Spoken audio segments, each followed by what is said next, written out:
This industry that we serve, that we're part of, is an amazing industry. Customer comes first. It always starts with the customer. Tell me a little bit about your values and how that helps hire people to collaborate better, reward people, promote people. You have to always continue to adjust and pivot, and it takes people and it takes relationships. You and I start a business tomorrow from scratch. How do we say we are going to make sure that everybody's voice is heard? Us as leaders just having humility and not having all the answers and showing some weakness and making fun of yourself. I'd love to do that.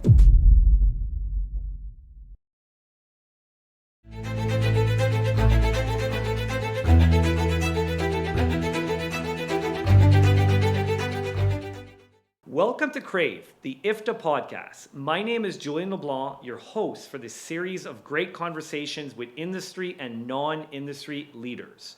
The food industry is evolving rapidly, and so are its leadership challenges. Our mission with this IFDA podcast is to help you stay ahead of the curve with fresh leadership insights and strategies. Before we get to today's guests, I'd like to recognize Cut and Dry, our sponsor for Crave. Cut and Dry is the nation's leading e-commerce platform, offering the seamless ability for distributors and their partner manufacturers to promote and sell more cases with our best-in-class operator user experience. Today, I'm super excited to have a conversation with Rich Wolowski, President and CEO of Gordon Foodservice. Over the years, I've had the privilege of watching Rich interact with his team and industry partners at various conferences, and I would describe Rich as a servant leader, a force of nature, and someone that cares deeply about our industry. And of course, an all-around great guy. So Rich, welcome to Crave. Well, it's great to be here. I have never been called a force of nature, so that's the first time. And actually, probably my kids and my wife would say I am too. So it's great to be here. Thank you. Hey, look, I'm so excited to talk about leadership, collaboration, but I'm going to start here, Rich. And the one thing I've observed as well is that you've never lost your curiosity. Even after all these years, you're always looking for the next thing. What can we do for our industry? What still keeps you excited about where the food industry is, the food distribution industry is going, Rich? Well, I tell you, this industry that we serve, that we're part of, is an amazing industry. I've been in it my whole life, and I've gotten to see a lot of different things. But it's a very resilient industry. It's always changing. It's always evolving. And I guess by nature, I'm a very curious person. So I'm thankful I work for a company and a family that lets me stretch those curiosity muscles, because I have a lot of fun with others here in this company, exploring new ideas and doing different things. And it always starts with the customer. Customer comes first, and it always starts with the customer. And then people right behind that are so important in the equation. So I don't know, this industry is vibrant. It's a lot of fun. I enjoy it every single day. I feel like I'm just getting going. Honestly, I really feel that way. And there's just a lot to do. And every year there's a different change. Every year there's a different challenge. Right now, you could take a look at what's happening with tariffs and the economy, and you have to always continue to adjust and pivot, and it takes people and it takes relationships to do that. So it's a really, really fun industry. It has been so good to me and my family. I just love this industry. I mean, you can tell just in your voice, and you leaned in, and the body language and nonverbal speaks volume. So, Rich, you mentioned there are, like any year, there's always new challenges / opportunities, because it's what we do with this. And the one thing I really wanted to lean in today, because I know you share a deep passion for this, is collaborations and partnership. What does collaboration? Let's even start there, maybe a working definition. So as a leader, obviously, how many employees do you have, Rich? Yeah, I might be one or two off, but it's 23,000 employees that we have throughout North America. So a vast number of positions, different countries, US and Canada, different business units, and just love our people. Oh my God, 23,000. That's a pressure's a privilege, huh? There you go. So tell me a little bit though. So collaboration, and I'd like to look at it from an internal standpoint. How do you get your people to collaborate better? Deliver better results, get creative, innovative, and then maybe externally. So, working definition. What does collaboration mean for you in 2025 and beyond? Well, I mean, I would tell you, external or internal, there's no difference in this. It really is all about relationships. It's the relationship and the trust that you build with others that creates good collaboration. And when it's done right, I mean, it can really unlock endless opportunities to innovate, to grow, to succeed. But it's a team sport, and you want a diverse group of people with different thinking and different mindsets, and you got to invite the right people to the table for like real serious collaboration. But when it's done right, it's amazing. But it really is. I would tell you that the trust to me is the absolute foundation. And when you have that trust in any collaboration, it just creates that safe environment. So again, relationships, results is something that we talk about all the time at Gordon Food Service. You have to have both. You can't have one without the other. And great relationships give you great collaboration, in my opinion. And in terms of collaborations, I think, like you, we both like stories. So it's all about. Do you have examples of maybe, hey, look, sometimes we can learn more from a collaboration that went sideways a bit for whatever reason, or a good collaboration? Do you have a few examples that would come top of mind of good and maybe learnings as it relates to collaborations? But I would say on the bad collaboration, I mean that happens. It's going to happen. And I think again, getting to the picking the right people for collaboration, I think is critically important, especially when you're talking about an outside the box idea. You need to have the right people. But if you have lack of participation in a collaboration, that gets you nowhere. I'd say another few things that kind of get in the way is if the team members agree in the room and then they go outside the room and they disagree. Have you seen that happen before? That's not good. Too many people in the room Right. is sometimes not a good thing when you get to collaborating on an idea. But those would be some bad ones. But to me, the good stuff is clarity on the outcomes, challenge the status quo, which is part of our culture at Gordon Food Service. Clear communication, and often would be another one. The storytelling on the why. Um, See, I talked about having the right people in the room. Just really seeking to understand and really good listening skills, I think, is really important. So many times you get into a collaboration mode where the one person in the room dominates all the time and has all the answers. You know, you look for people and you coach people to listen, and their voice will be heard. But I would say that would be another good thing. And also something that we love to do, and we find big benefit on this, is in certain collaborations, really design incentives and goals wrapped around the outcomes that you're looking for. Within a collaboration, that's work. But I've had a couple, I don't know, I'm going to probably talk about the good ones because I don't know, you don't want to hear the bad ones. Oh, sure. So I will tell you one time we had I'm not going to mention the customer. It was a big customer that we had, and the customer approached us on having a joint meeting, a joint collaboration meeting, specifically designed to for us to mutually work on some things that were beneficial to each of us. And honestly, I was very skeptical on this in the beginning because I thought their list would be the list that they cared about the most, not our list. And so we got the right people together on each side of the equation. Our customer, big customer in Gordon Food Service, and we had a facilitator that facilitated this meeting. Um, the facilitator set up the meeting and said, "This is where the objectives. We're going to work together on some things that might be not good for us, but good for them. Good for us, not good for them." And so we've split. We went two separate rooms for a half a day, and each party was creating a list of the things that they wanted. We wanted less slots. We thought that they would want more slots. And Right. and so we went through this exercise in the afternoon, and we came back at night having the right people in the room, the right facilitation, the right outcomes aligned that we wanted to go after. And I will tell you, we put the two lists together at the end of the day, and they were about the same, about the same. And I'll never forget that exercise. It's the first time that we've ever done something like that with a customer, and we continue to do it today. I would tell you, we've had some great success with companies like McCain, Tyson, Pactiv, Cargill, S2C. I mean, these suppliers, these vendors are very important to us. And over the years, we've developed just strong relationships with them.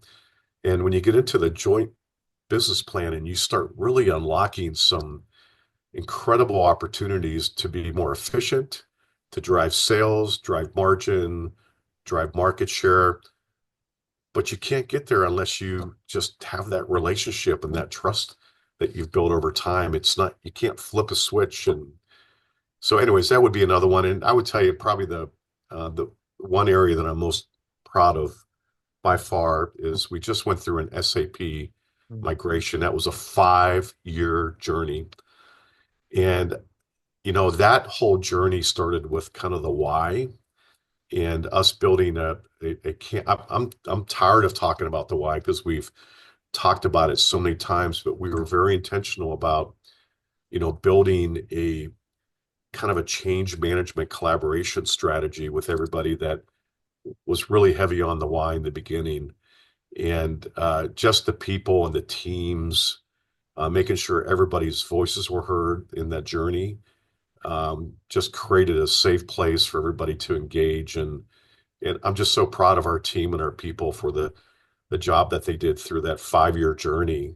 Well, Rich, I don't know if you were at one of the IFDA Smart conferences one year. We had Dr. Shapiro, a negotiation expert from Harvard, and it was interesting because he talked about this importance of common ground. And I remember something he said that I think about quite a bit, which is common when possible, customized when it counts. Mm-hmm. And doing that exercise, what you realize is we're probably aligned to 80%. Yeah. But what do we do in most negotiation and collaboration? We focus on the 10% and the battle energy goes in the wrong areas. And then we kind of get into an impasse. And so I love that you're able to work it through. And I'm sure there was a lot of aha moments for both room, customer and the Gordon Foodservice team. I think our trust and our respect for each other just skyrocketed even more after that, just because of the common ground that we found and the things that we wanted to work on to benefit each.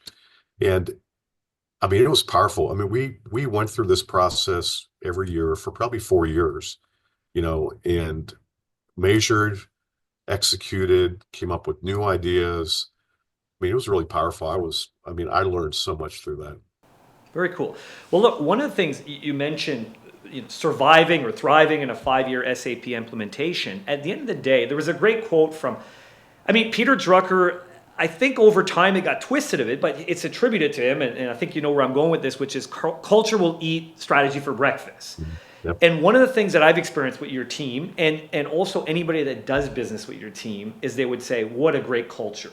And they live and breathe their values. So in the spirit of collaboration, maybe tell me a little bit about your values and how that helps you, hire people to collaborate better, reward people, promote people. So just because I know values are very important to you as a leader, and I'd just love to hear your thoughts around that. We talk about it all the time. We hire people to culture. We train people to culture. The bigger we get, it gets a little bit more difficult. As we get bigger, we fight to stay small. We want to maintain that culture that we have. But it's really, to foster a culture, it's storytelling. We talk about storytelling all the time. Like that, there's so many great culture moments embedded within prior stories. And that helps you create who you are as an individual and as a company. So it's really important to us. It's what we think about, what we say every day.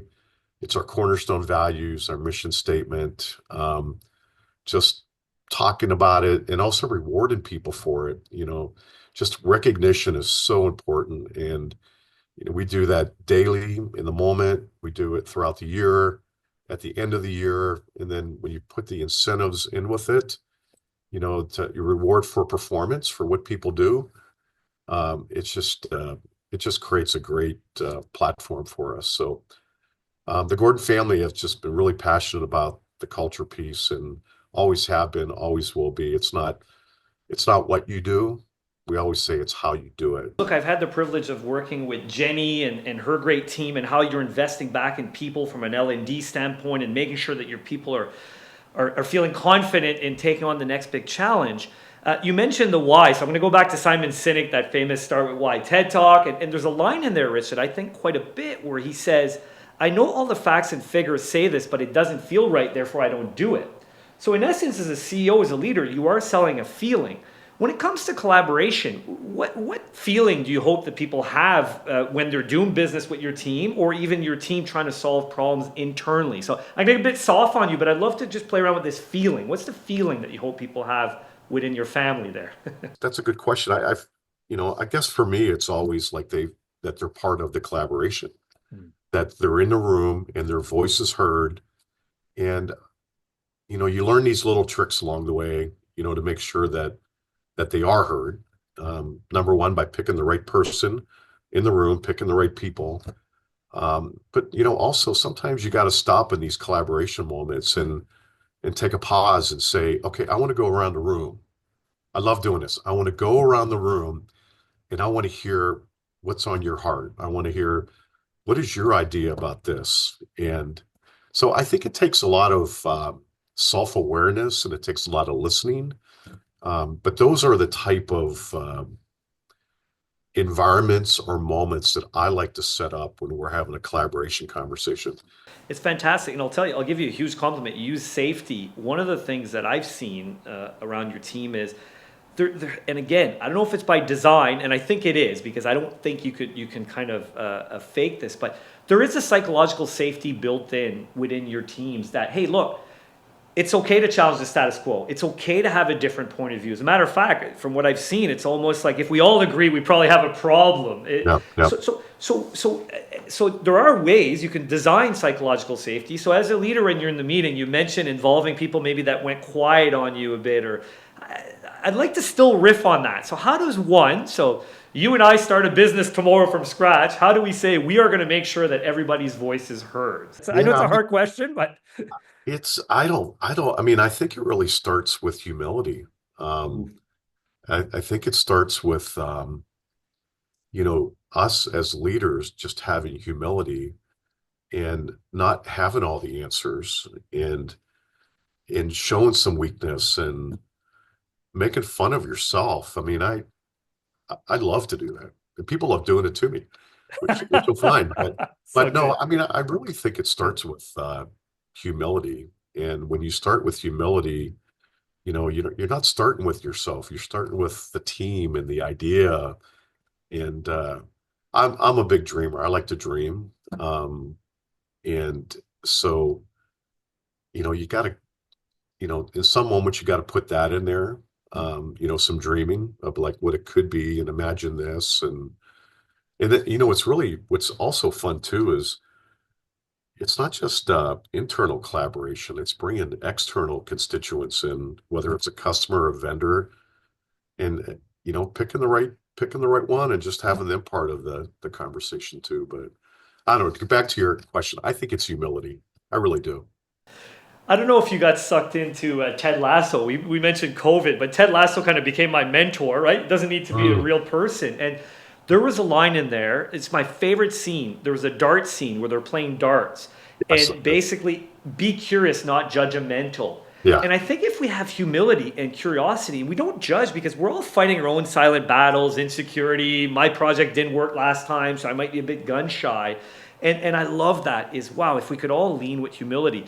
I gotta dig into on dreaming because I love, and I know that you're a big thinker, a 10x thinker.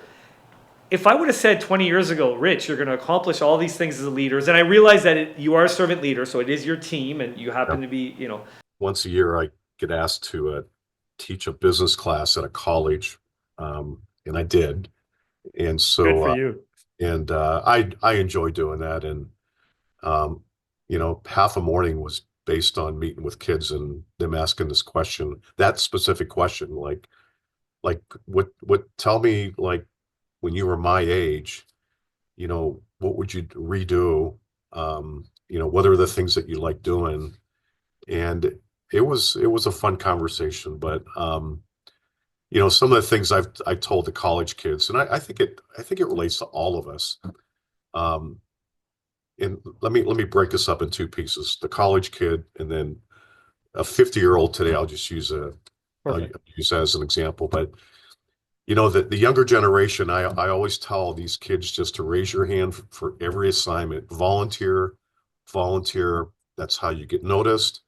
That's how you get battle tested. I think it's always really important. I told the kids it's all about people. I mean, it's all about people. It's caring for others. It's humility. It's all about experiences. Don't have a ladder that you feel like you need to climb. Just do things. Go out there and do things. Don't whine. Don't complain. Make excuses. Get out there, do the best job that you can do. And that was part of the conversation. But um, I would say that, and I talk to our leaders about this all the time, is this word being relevant. And I think it's so critical for leaders today to be relevant, to embrace and learn new things, learn new skills. AI isn't going to come to you and say, I'm going to teach you. You need to go pursue AI. You need to go try it. You need to, use it at home.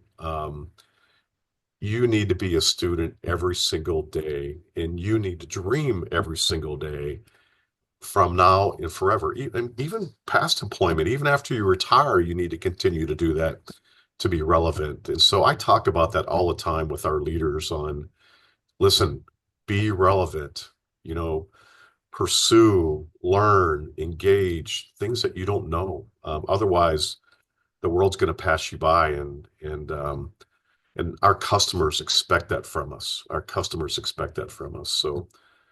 So anyways, I don't know if I answered your question or not, No, but of course you did. And look, I love.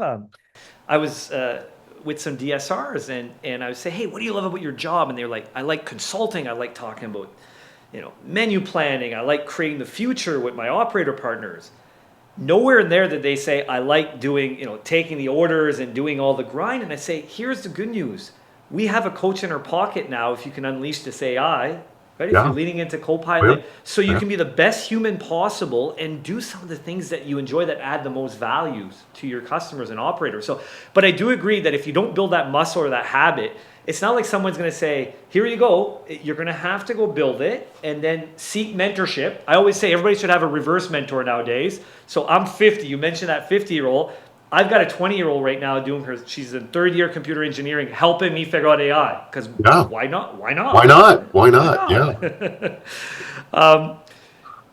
So collaboration, actually technology and the marriage between technology and humanity. So I'm sure you've been asked your opinion, because if we go too far in technology, you lose that beautiful. So let's play with that. Technology and humanity. What's the Yeah. collaboration there? My view is that we can't lose the human touch. We're not going to lose the human touch. And our industry is so relational that I just cannot see a place in front of a customer where we lose that frontline touch with our customers, whether it's our driver who has, one of the most killer relationships with our customers.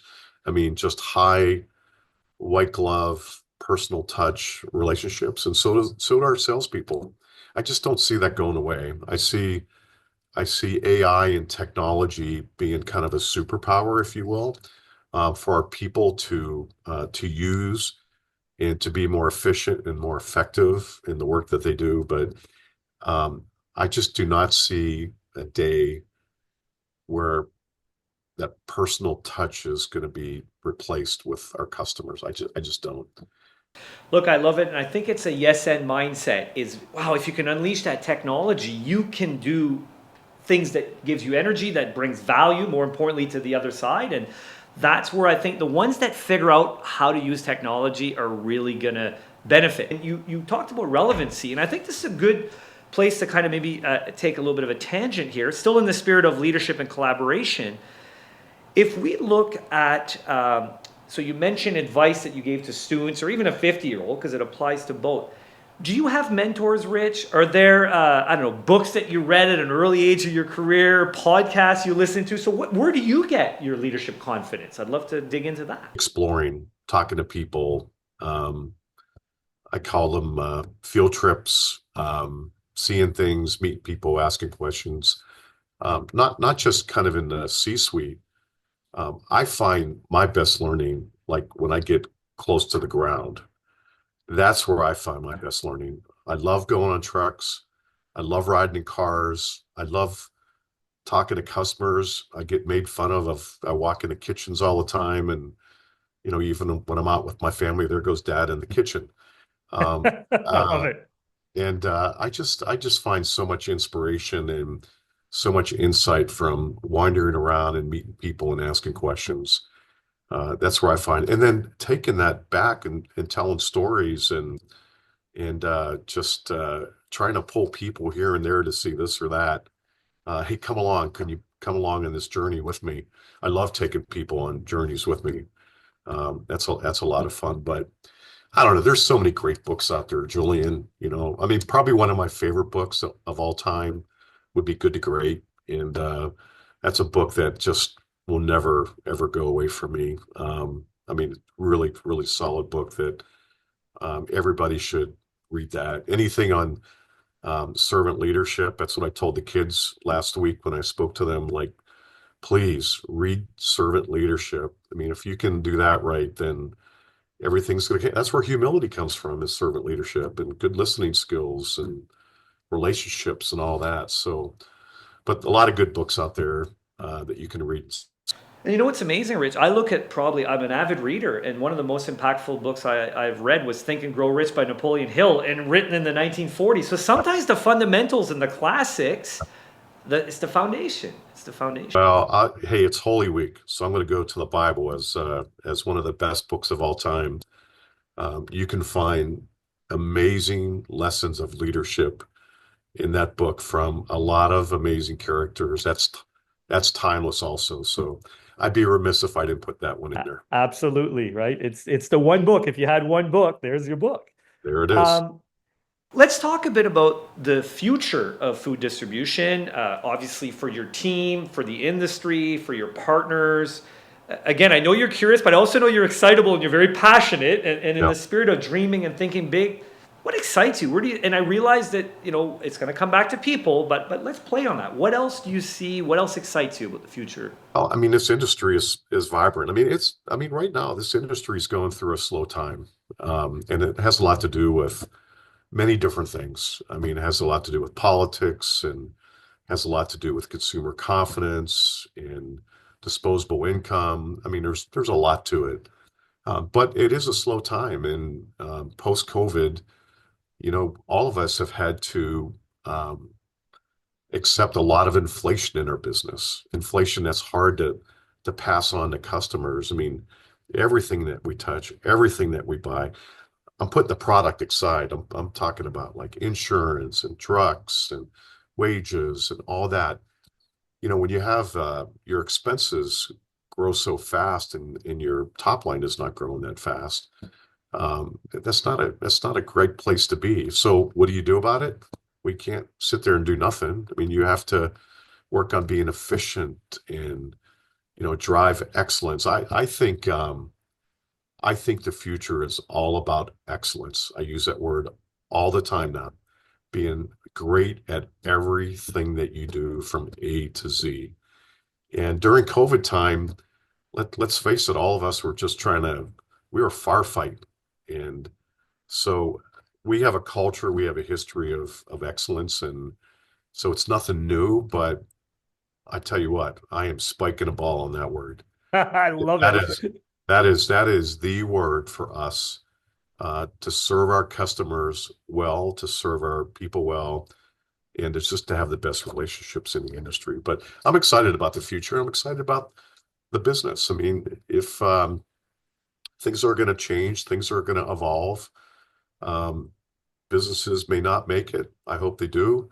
But other ones are going to come in, and there's just going to be this rebirth, I think, in the future of innovation within, what happens at the table with food every single day. I'm excited. I love that word excellence, and I love big difference, and words matter, as we both know. And Mhm. we're not saying perfection here. We're saying chasing excellence Yep. and working a process, because there are times that even when you chase excellence, you're not going to get the result that you deserve, or you were ahead of the game, or so forth. Yep.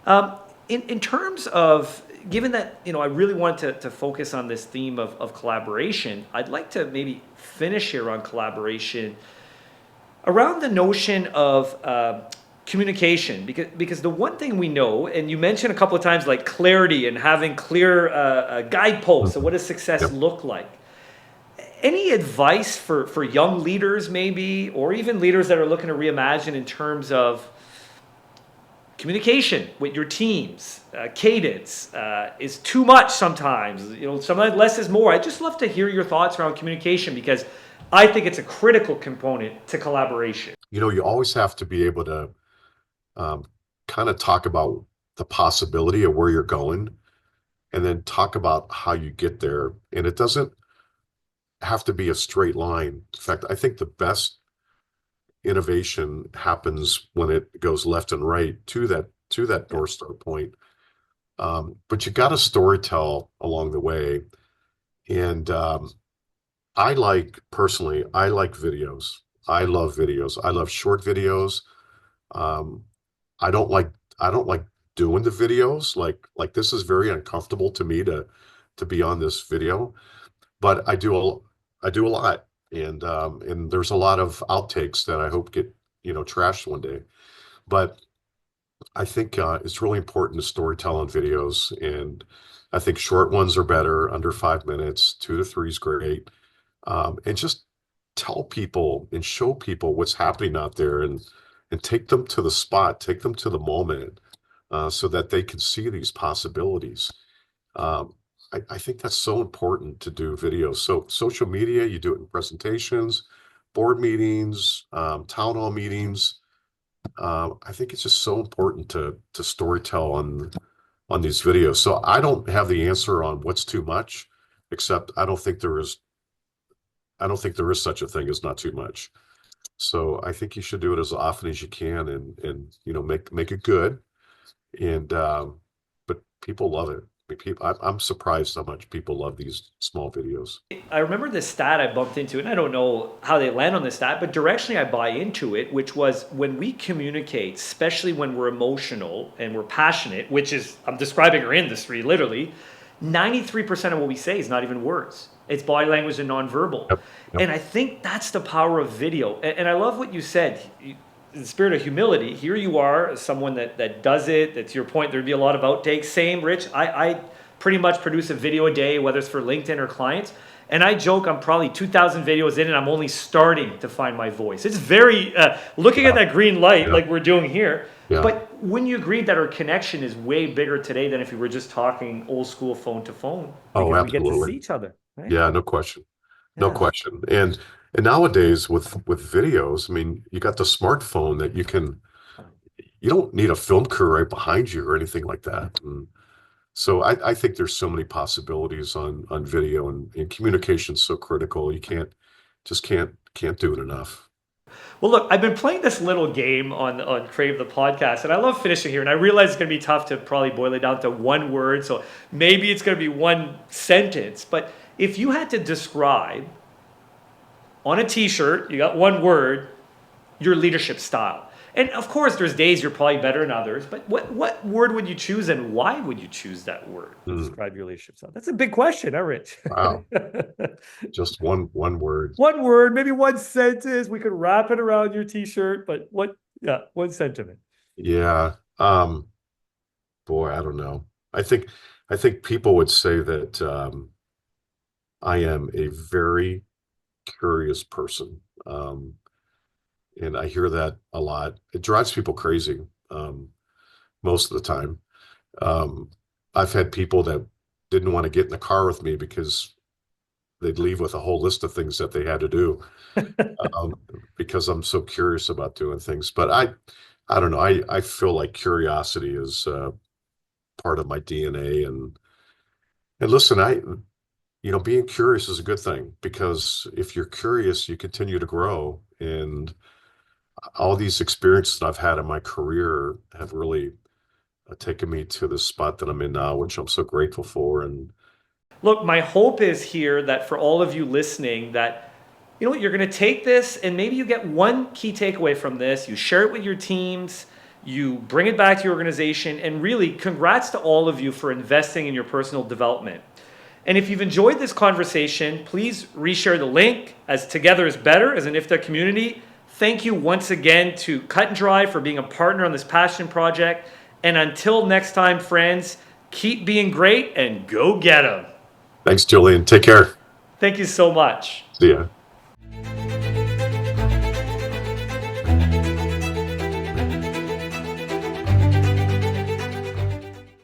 This episode is brought to you by Cut and Dry, the only independently verified digital ordering platform that combines e-commerce, payments, and sales tools to help food service distributors sell over 10% more cases within a year. Here's the truth. E-commerce isn't just about going digital. It's about getting discovered. That's why, since 2009, Cut and Dry has led the industry in transforming your inventory into online custom apps that are easy to search, explore, and for your customers to uncover new products. Join us today at cutanddry.com.